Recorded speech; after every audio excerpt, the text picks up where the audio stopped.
façon de concevoir la vie après la mort chez les non-chrétiens et chez les chrétiens. On ne va pas du tout être exhaustif, mais donner quelques indications et qui vont nous conduire à ceci, à reconnaître l'excellence merveilleuse et enthousiasmante de la révélation chrétienne. On a un trésor dont on peut être fier, parce qu'on n'en est pas les auteurs, mais nous en sommes les héritiers et nous sommes chargés de le transmettre. Et pour que les autres en vivent. Alors, ce qu'on peut dire d'abord, vous voyez, c'est que, de façon générale, dans toutes les cultures, dans toutes les religions, on trouve un questionnement au sujet de la vie après la mort. C'est une question qu'on retrouve un peu partout. Et on va voir d'abord quelques pensées antiques. On va se pencher surtout sur l'hindouisme et puis un petit peu la pensée égyptienne. Si vous voulez, là, c'est plus la pensée spontanée, imprégnée dans la culture, qui se transmet de génération en génération. Et puis après, on va voir les Grecs. Pourquoi les Grecs ? La Grèce antique, à partir du VIe siècle, où surtout vous avez une réflexion rationnelle. Là, si vous voulez, on veut se détacher un peu de ce qui est mythique, ce qui est transmis comme ça, plus ou moins rationnel, et donc la pensée qui va se développer avec des philosophes plus rationnels. Et puis après, on verra le christianisme, donc l'excellence, vraiment qui est très très beau.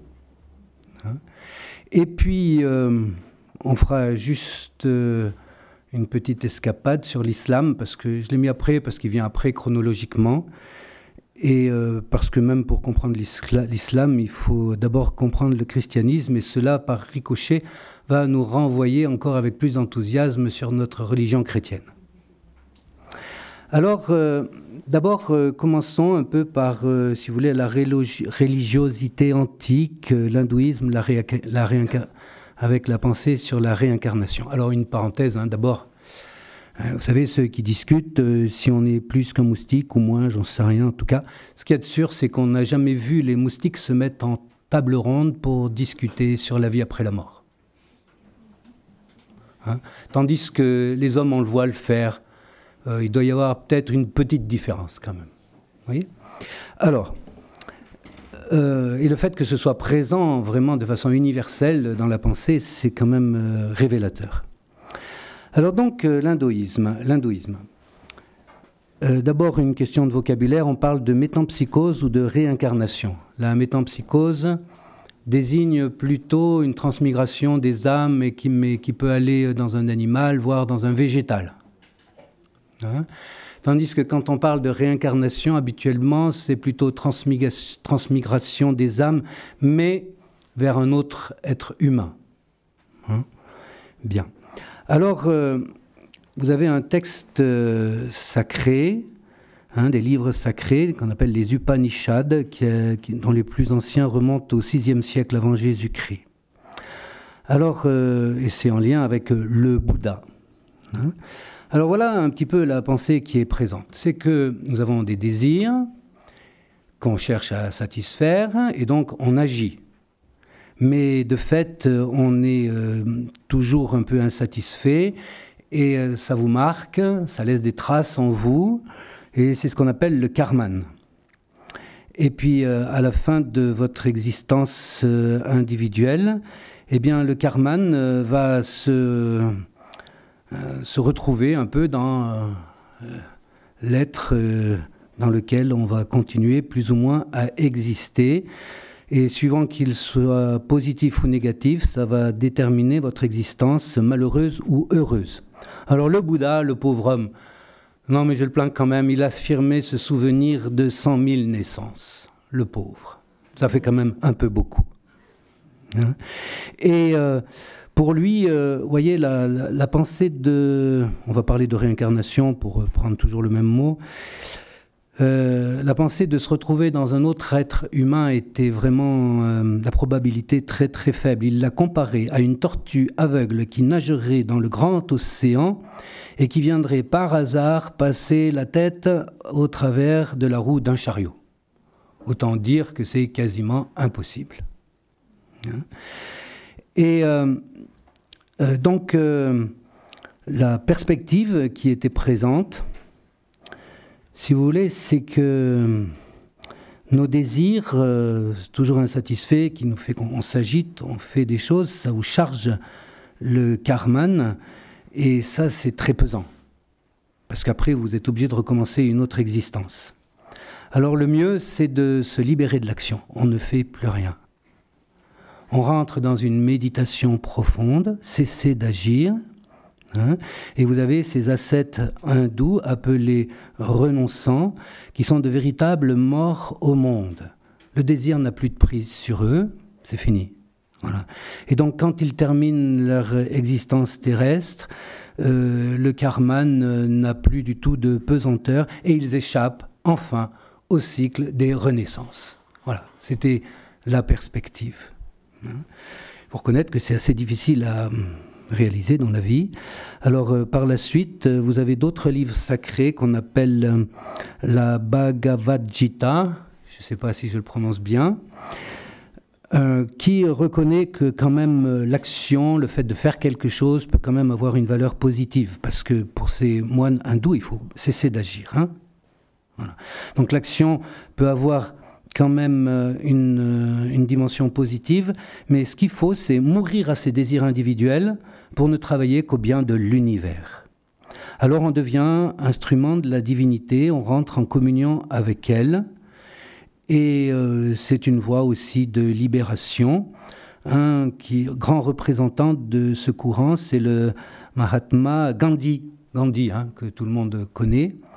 Voilà, qui est mort en 1948, ça reste quand même très exigeant. Et si vous voulez, le bouddhisme a pris plusieurs formes, parce qu'il s'est quand même beaucoup répandu, mais un trait commun, hein, c'est qu'il faut tout faire pour échapper au cycle des renaissances. Voilà, c'est vraiment le but, hein, il faut y échapper. Ce n'est pas du tout une chance que de recommencer une autre existence. Il faut y échapper. Bon, ça c'est pour la pensée antique. On fait un tout petit paragraphe pour dire que c'est arrivé maintenant chez nous, hein, en Occident, la réincarnation, mais c'est pas la même. Hein. On se réclame de la pensée antique, mais en fait, c'est pas la pensée antique, parce qu'elle est complètement transformée. Là, la Renaissance devient quelque chose même de positif, hein, même très très positif. Vous avez un qui a marqué cela, c'est aussi un Allemand, un Lessing, qui est mort en 1781, qui présente vraiment la réincarnation comme une consolation et comme une chance. Hein. Et un exprimé, j'ai été un végétal, je me suis réincarné dans un animal, et je suis mort et je me suis réincarné dans un homme, que du positif. Donc réjouissons-nous et ça va continuer. Vous voyez ? Et donc on voit un changement radical, si vous voulez. On est passé d'un pessimisme, d'un cycle de renaissance, donc il faut absolument se libérer, à l'optimisme, béat, d'une progression continue vers l'absolu. Hein, voilà. Et voilà, donc c'est quelque chose de très très différent. Si on veut le critiquer, cet optimisme béat, il est loin d'être évident. Hein, parce que, si on prend par exemple le marxisme, hein, qui nous a présenté la lutte des classes, qui devait arriver à la dictature du prolétariat, société sans classe, et puis après tout irait bien. Hein.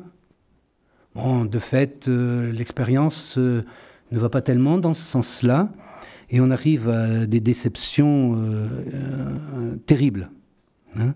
D'un certain côté, on peut voir aussi dans cette soif de se réincarner une sorte de négation de la dure réalité de la condition humaine, avec la fausse espérance de se rattraper dans une autre vie.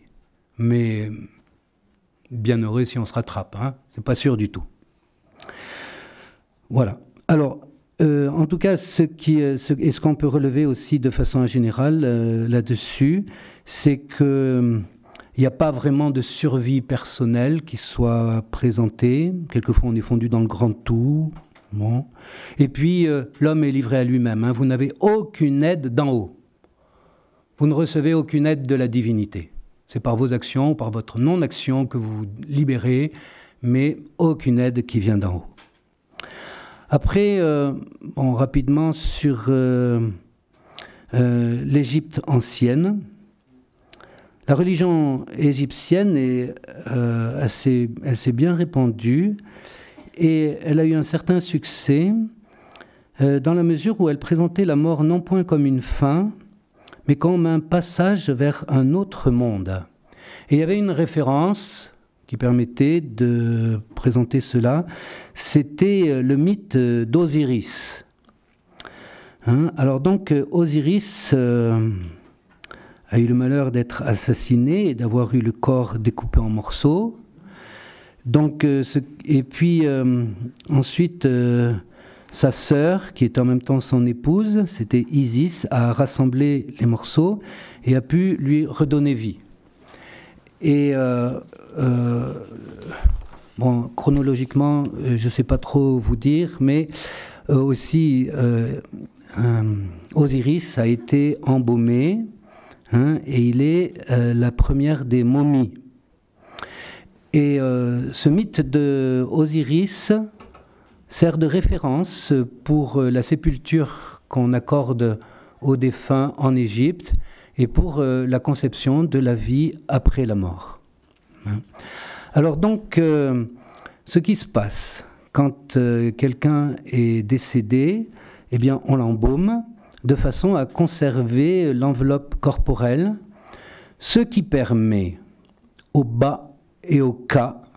Alors par le bas, on peut entendre peut-être l'âme, par le cas, une sorte de substance vitale, qu'il nous est un peu difficile de préciser. Mais en tout cas, le bas et le cas, si le corps est embaumé, pourront rejoindre plus facilement le royaume des morts, là où est Osiris, qui est devenu le roi du royaume des morts, et c'est lui qui accueille les défunts et qui les introduit dans le royaume des morts. Et puis, une fois que ceci est fait, vous avez le cœur du défunt qui est pesé sur une balance. On met d'un côté le cœur du défunt, de l'autre une plume d'autruche. Et si la plume est plus lourde, cela signifie que le défunt s'est bien conduit, donc il pourra être autorisé avec Osiris à rejoindre le royaume des morts. Tandis que si le cœur est plus lourd, c'est qu'il a commis de mauvaises actions. Le cœur était considéré comme le siège de la pensée. Et alors là, le défunt est dévoré par un monstre à la tête de crocodile.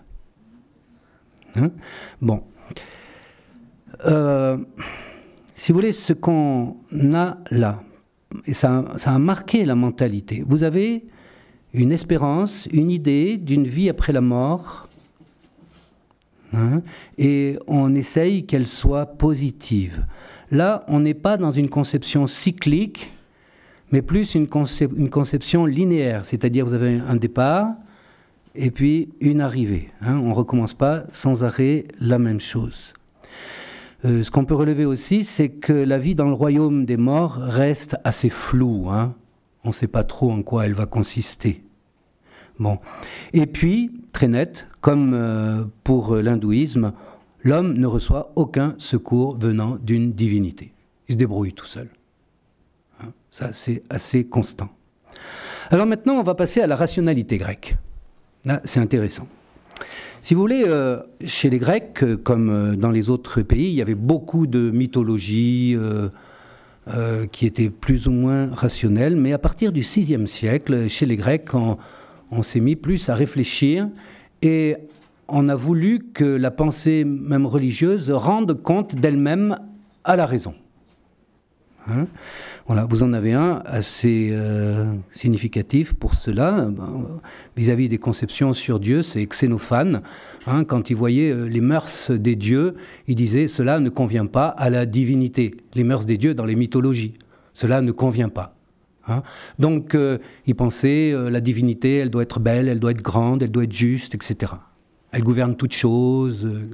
Voilà, ça convient. Vous voyez, il avait une réflexion d'ordre rationnel.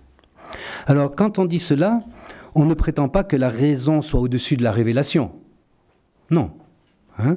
Quand Dieu parle, Dieu est la vérité. Quand Dieu se révèle, il ne peut pas y avoir de vérité plus grande. Mais la révélation, tout en allant même au-delà des capacités de la raison humaine livrée à elle-même, la révélation s'adresse à des hommes créés par Dieu et dotés par Dieu d'une raison. Et donc ce que Dieu dit doit s'accorder avec les exigences de la raison qui vient aussi de Dieu. Hein?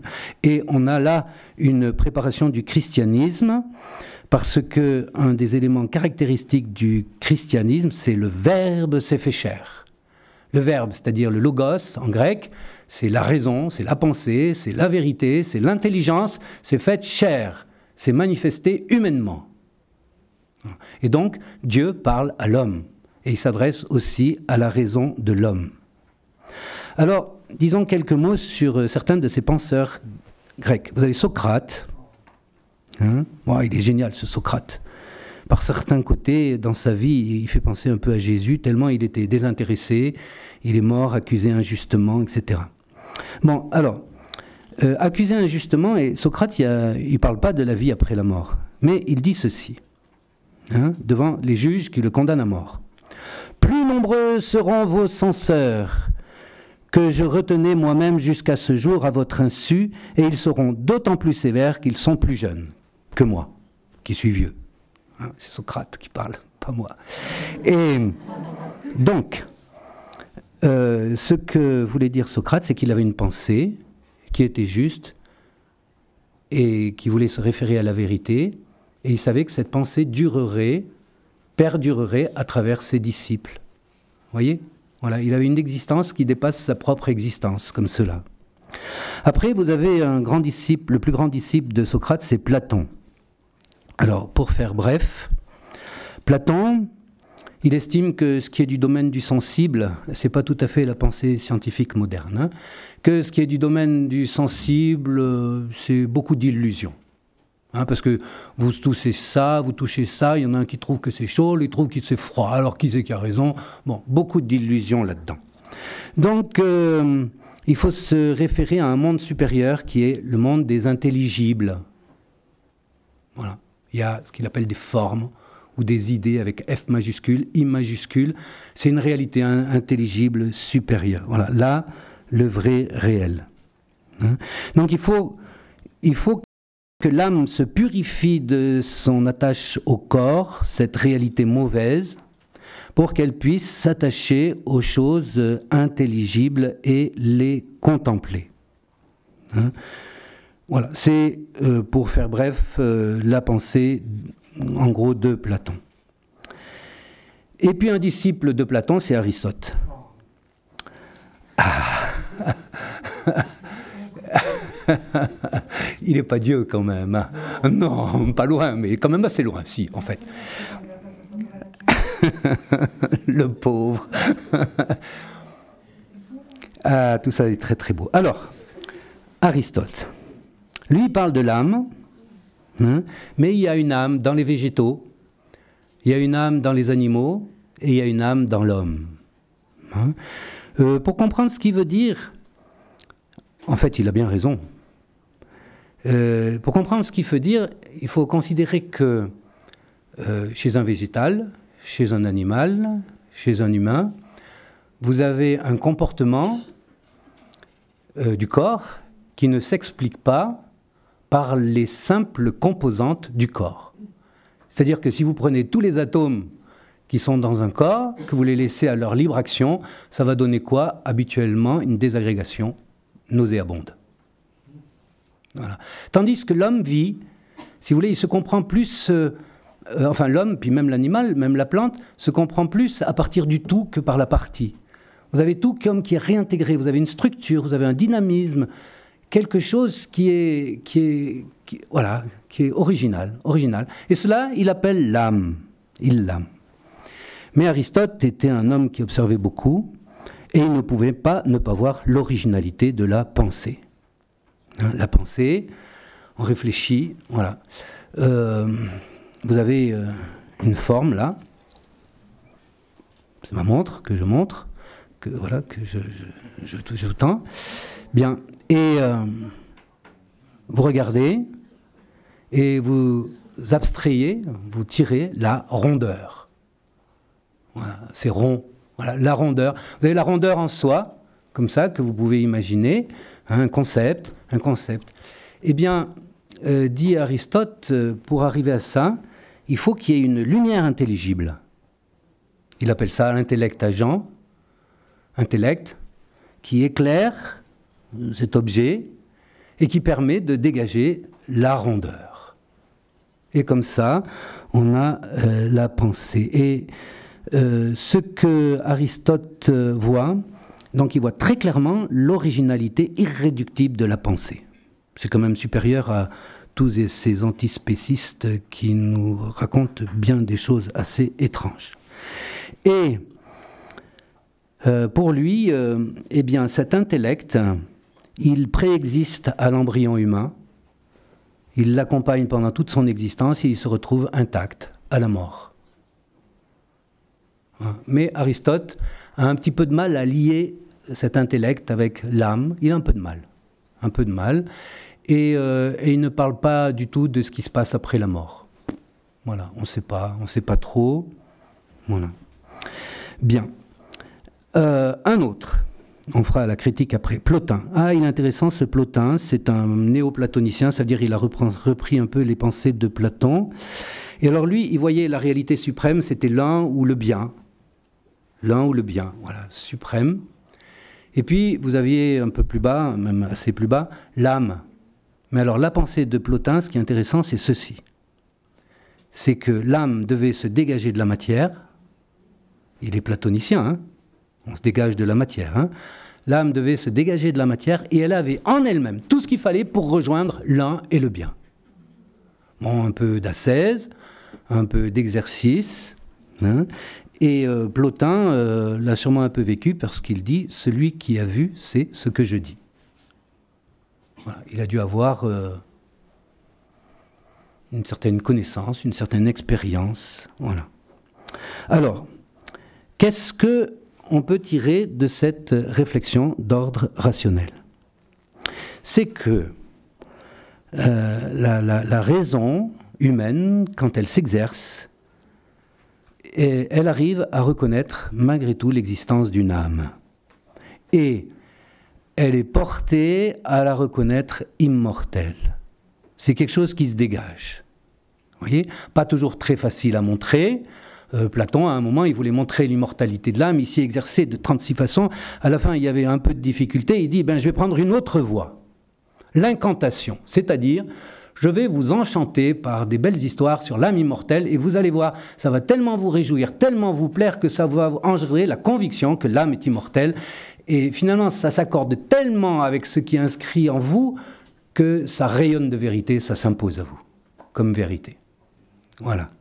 Bon, mais donc l'âme immortelle, hein, et une tendance aussi qu'on relève, c'est qu'elle tend l'âme vers une réalité suprême, mais elle ne reçoit aucune aide d'en haut. Là aussi, hein. Ça c'est le paganisme dans toute sa splendeur. On ne reçoit aucune aide de Dieu, aucune aide d'en haut. Hein. Plotin, pour rejoindre l'un, le bien, on se débrouille tout seul. Voilà. Bien. Alors, pour clore cette dimension d'ordre philosophique, je vais le dire en latin. Pour penser que l'âme est vraiment immortelle, adgere sequitur esse. C'est un adage, ça veut dire l'agir suit l'être. Si on miaule, il y a de fortes chances qu'il y ait un chat dans le coin. Hein? D'accord? Voilà. Hein? Si on brûle, il y a des chances qu'il y ait du feu dans le coin. Ok? Voilà, c'est pas un glaçon, quoique, enfin ça brûle différemment. Mais et si ça pense, c'est qu'il y a un penseur. Voilà. Hein? Si on aime, c'est qu'il y a un aimant. Voilà. Un être qui aime. Voilà. Donc, si vous voulez, on a des activités qui dépassent la matière, qui dépassent le temps largement. Hein. Et pour qu'il y ait ce genre d'action, il faut que dans notre être, on ait quelque chose aussi qui dépasse radicalement la matière. Alors maintenant, la révélation judéo-chrétienne, que nous dit-elle au sujet de la vie après la mort? Je dis bien judéo-chrétienne, hein, parce que ça a commencé dans l'Ancien Testament. Alors, dans l'Ancien Testament, dans les premiers livres de la Bible, qu'on appelle le Pentateuque, les 5 premiers livres qui remontent fondamentalement à Moïse, vous avez à peu près rien sur la vie après la mort. Je dis à peu près rien. Parce que quand même, Dieu se présente comme le Dieu d'Abraham, d'Isaac et de Jacob. Il se présente comme cela à Moïse. Bon, ça peut ouvrir la perspective que Abraham, Isaac, Jacob sont encore vivants. C'est pas dit, hein? C'est pas dit, mais bon, ça oriente un peu vers ce sens-là. Et puis, petit à petit, la pensée va se développer. Alors, je donne juste quelques éléments. Vous avez dans le livre de Job, hein, cet homme très droit, très intègre et qui a eu beaucoup de malheurs. Et il dit ceci: « Ah, si seulement on écrivait mes paroles, si on les gravait sur la pierre, sur une stèle. Je sais, moi, que mon Rédempteur est vivant et que de ma chair, je verrai Dieu. »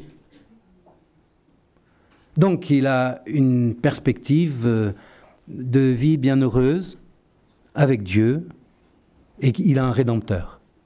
Hein? Bon. Vous avez Élie, le prophète Élie. Vous savez comment il a terminé son existence terrestre? Emporté sur un char de feu tiré par des chevaux de feu. Ah, il ne faut pas oublier les chevaux. Et donc, si vous voulez, ça donne l'idée aussi d'une vie après la mort et en Dieu. Hein?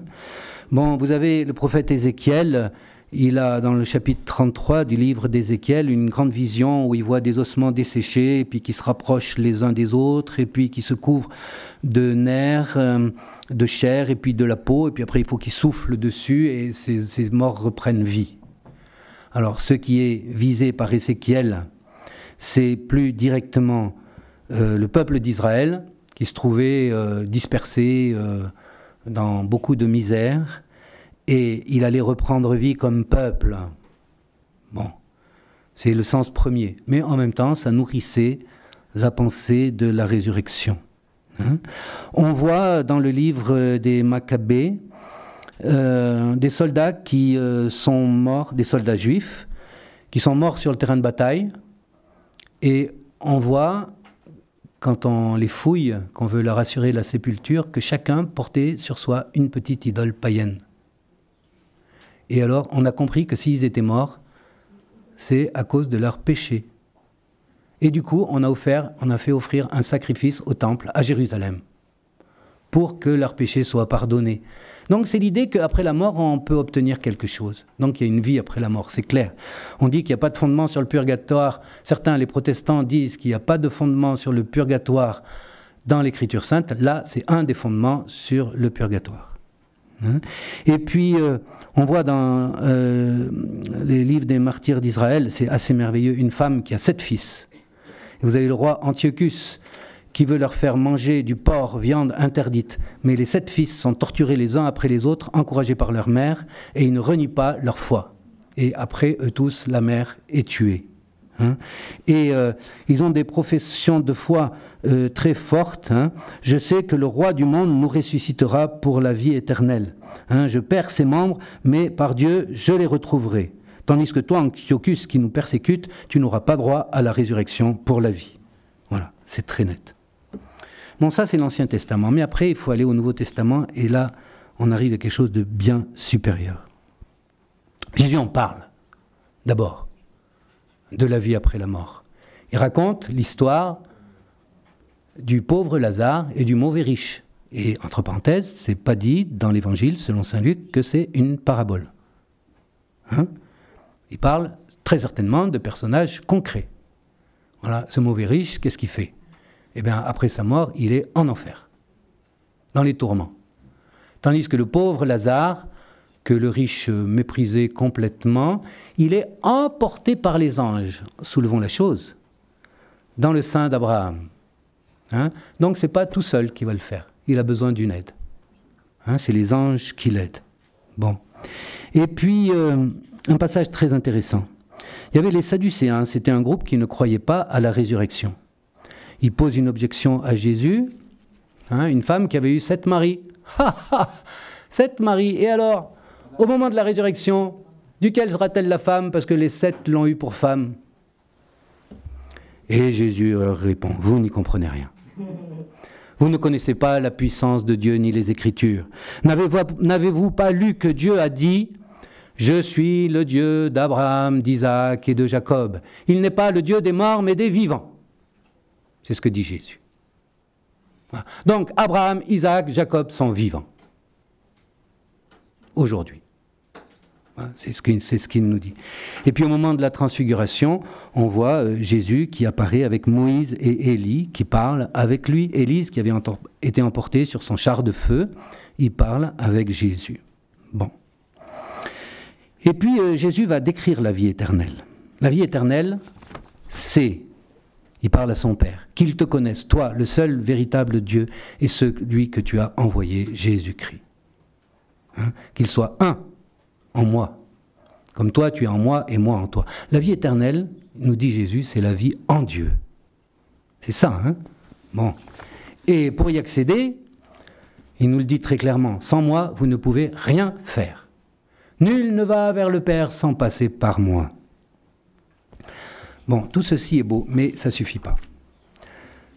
Ça ne suffit pas. Si on en restait là, on pourrait dire, bon, c'est beau, hein? C'est... on va dire des belles paroles, mais concrètement, eh bien, la foi chrétienne, elle se base sur un événement, pas un mythe, hein, un événement. Et cet événement, c'est la résurrection de Jésus. Alors, j'insiste, hein, parce qu'on en a parlé tout à l'heure, c'est historique. Hein. Il y a un professeur d'université, Jacques Perret, qui était un grand érudit, qui a parlé ici, voilà, et qui était professeur à la Sorbonne, et sa spécialité, c'était l'histoire. Et il a voulu appliquer la méthode historique aux évangiles, scientifique, aux évangiles. Mais il dit, mais sans a priori. Il ne faut pas que je déclare a priori telle chose impossible. Si a priori c'est impossible, évidemment, je trouverai toujours des preuves pour dire que c'est faux. Mais je regarde, voilà, et il voit, il y a des témoignages sur quelqu'un qui a été mis au tombeau. Le tombeau était vide, et puis il est apparu à des gens, et des gens qui avaient peur, ils se sont mis à aller prêcher au monde entier. Et puis, à travers les siècles, chose extraordinaire ça, hein, à travers les siècles, il y en a qui se réclament de lui. C'est fabuleux ça, hein. Il y en a qui renoncent au mariage pour lui. Non mais, vous vous rendez compte? Il y en a qui sont fidèles à leur mariage à cause de lui. Vous vous rendez compte? Il y a des gens, au moment de mourir, ils sont consolés à cause de lui. Bon, écoutez, quand même, il y a quelque chose, hein? Il y a quelque chose. Alors, est-il possible que des hommes qui avaient fui devant la persécution, qui ne comprenaient rien aux annonces de la passion, qui ont vu leur maître anéanti sur la croix, est-il possible que ces hommes aillent à la conquête du monde entier pour aller prêcher le salut au nom de celui qui a échoué? S'il n'est pas ressuscité, c'est vraiment insensé. Et puis l'argument de Joseph Ratzinger, Benoît XVI. Le sabbat, c'était le jour saint pour les Juifs. C'était ancré dans la tradition depuis des siècles. C'était rattaché à la création elle-même. Et les chrétiens, ils ont choisi un autre jour saint, le lendemain du sabbat. Alors pour changer de jour, il faut quelque chose, mais vraiment qui soit apte à bouleverser ce qui est enraciné d'une façon quasi absolue. Eh bien, il faut un événement hors du commun. Ben, écoutez, un événement hors du commun, évidemment, on ne pourra pas le tester 2-3 fois, ça c'est clair, on ne peut pas le recommencer. Hein. Mais un événement qui produit des effets si extraordinaires, si uniques, ne doit-il pas être un événement unique dans l'histoire de l'humanité? Comme historien, Jacques Perret disait, moi, a priori, je ne peux pas refuser. Et l'hypothèse la plus probable comme historien, c'est que finalement, ce que les apôtres disent, il est ressuscité, ça doit être ça la solution. Après, pour y adhérer, c'est une démarche de foi. Mais n'empêche que la démarche historique va dans ce sens-là. Alors, là, disons bien, c'est capital, parce que, comprenez, la vie après la mort. Justement, nous, on a quelqu'un qui est revenu. C'est ça la différence. Hein? C'est pas le mythe d'Osiris dont la femme a récupéré les morceaux pour les recoller ou je sais pas quoi. Et est-ce que c'est vrai, est-ce que c'est pas vrai, un mythe? Bon, c'est un mythe, c'est un mythe. Hein? Tandis que là, c'est un événement. C'est un événement qui a marqué. Voilà. Alors, il est revenu. Et le credo nous dit, il est descendu aux enfers, c'est-à-dire dans le séjour des morts. Il les a évangélisés et il est revenu. Et on l'a vu, on l'a touché, il a mangé. Hein? Bon. Et donc ce qu'il nous dit sur la vie après la mort, c'est vrai. On peut s'y fier. Et donc on a une perspective de vie après la mort. Mais regardez comme c'est... Enfin, à côté de l'hindouisme, on n'a pas envie de devenir hindou quand on a cru un peu en Jésus. C'est plus possible. Hein. On n'a pas envie d'aller vers les religions égyptiennes. On n'a pas la réincarnation. Non, on a franchement mieux. Hein. Et en plus, c'est basé sur des événements, pas sur des spéculations oiseuses d'un progrès indéfini qui, de toute façon, on voit bien que c'est pas ça qui se réalise. Hein. Voilà, nous avons la foi. Et vous avez Saint Saul d'abord, il a vu le Christ ressuscité. Et ça a bouleversé sa vie. Hein. Ce qu'il tenait pour un gain, avant, il le considérait comme pure perte. À côté de ce gain inestimable, la connaissance de Jésus-Christ, son Sauveur. Hein. Et lui, il nous dit, voilà, il écrit aux Philippiens, parce qu'il avait du cœur, Saint Paul, c'était un homme extraordinaire. Hein. Voilà, j'hésite, je suis pris entre deux choses. Je désire partir, c'est-à-dire mourir, pour être avec le Christ, ce qui est évidemment préférable et le meilleur. Mais, à cause de vous, demeurer en ce monde est encore plus nécessaire. Parce qu'il faut que je vous évangélise, que je vous fasse progresser dans la foi. Vous voyez, donc il croyait vraiment à la vie éternelle et à la vie après la mort tout de suite avec le Christ. Hein. Et l'épître aux Hébreux, qui, même si elle n'est pas écrite par Saint Paul, est inspirée par la pensée de Saint Paul, elle nous dit ceci, les hommes ne meurent qu'une fois, après quoi il y a un jugement. Voilà. Donc, conclusion sur le christianisme, vous voyez, par rapport au reste, redisons-le, l'événement de la résurrection est la base. Et il nous indique clairement une vie après la mort. Et qui doit être vie en Dieu, ou sans Dieu si on a refusé Dieu. C'est la damnation éternelle. Et ensuite, cette vie en Dieu, elle est un don gratuit. Ce n'est pas l'homme qui va y accéder tout seul, parce que, nous dit Jésus, sans moi, vous ne pouvez rien faire. Nul ne va vers le Père sans passer par moi. Nous ne sommes pas livrés à nos pauvres capacités pour réaliser cette vie après la mort. Un petit mot sur l'islam. Alors, il faut quand même être gentil, parce qu'il est assez facile, si vous voulez, de ridiculiser une pensée en disant c'est complètement rocambolesque leur affaire. Mais si vous vous adressez à un public de musulmans où il y a quand même parmi eux des hommes qui sont certains qui réfléchissent beaucoup, qui sont sages, si on caricature leur religion, ce qui est exagéré devient insignifiant. Donc on ne va pas caricaturer. Voilà. On va regarder juste certaines choses. Voilà. Alors d'abord, il y a un fait, si vous voulez, ce qui est facile de caricaturer. Vous avez, quand quelqu'un il sacrifie sa vie pour la cause de Allah, eh bien, un homme, il a 72 vierges. Voilà. Et cela est utilisé dans la propagande djihadiste pour encourager les combattants au sacrifice de leur vie. Voilà, et donc c'est un fait que cette motivation est concrète. Voilà. Donc 72 vierges qui sont appelées houris, dont la virginité est éternelle. Bon, je ne sais pas exactement ce que ça veut dire. Après, le paradis musulman, donc il est décrit dans le Coran comme un lieu de plaisir infini pour les hommes. Voilà. où tout ce qui était interdit par la loi devient non seulement licite, mais accessible, et sans problème, sans conséquence. Donc il n'y a plus de péché, et c'est un fait que la sexualité y occupe une place de première importance. Quant aux femmes, dans le paradis, elles n'en sont pas exclues. Il y a peu de précisions concernant leur plaisir. De toute façon, on réfléchit beaucoup, c'est quand même... Enfin, ce qui est présenté, littéralement, c'est plaisir, surtout. Voilà. Alors, ça, si vous voulez, c'est facile de dire, bon, ça ne tient pas debout, c'est rocambolesque, etc.